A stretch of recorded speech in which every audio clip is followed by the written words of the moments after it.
शिरूर अनंतपाळ येथे शेतकऱ्यांच्या बांधावर जाऊन नुकसानीचे पंचनामे.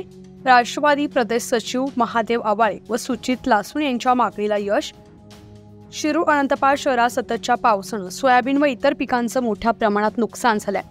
या बाबतीत कृषी विभाग व महसूल विभागाच्या अधिकाऱ्यांनी शेतकऱ्यांच्या बांधावर 7 सप्टेंबर रोजी जाऊन नुकसानीचे पंचनामे करून शासनाला अहवाल सादर करावा व शेतकऱ्यांना तात्काळ मदत मिळवून द्यावी अशी मागणी केली होती.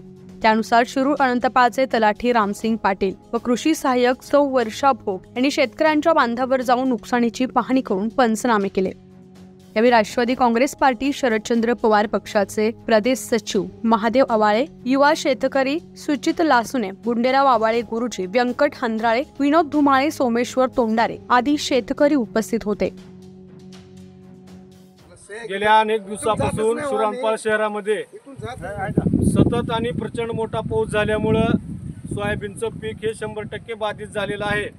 या बाबतीत शिरूर अनंतपाळ शहरातील अनेक शेतकऱ्यांनी माननीय तहसीलदार साहेब, कृषी अधिकारी साहेब व तलाठी साहेब यांना निवेदन दिलं होतं की आपण शेतकऱ्याच्या बांधावर येऊन खरी वस्तुस्थिती पाहून त्यानुसार आज शिरूर अनंतपाळच्या कृषी सहाय्यक मॅडम आणि शिरूर अनंतपाळचे तलाठी आदरणीय पाटील साहेब हे या ठिकाणी आलेले आहेत. त्यांनी वस्तुस्थितीची पाहणी केलेली आहे.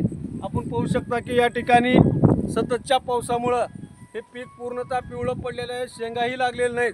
मी शासनाला या सर्व सर्वेचा गांभीर्याने विचार करून जे शेतकऱ्यावरही आसमानी संकट आलेलं आहे त्या संकटातून शेतकऱ्याला बाहेर काढण्यासाठी आपण तातडीची आणि तात्काळ मदत या ठिकाणी भरीव पद्धतीची मदत द्यावं, जेणेकरून शेतकरी हा समाधानी राहील.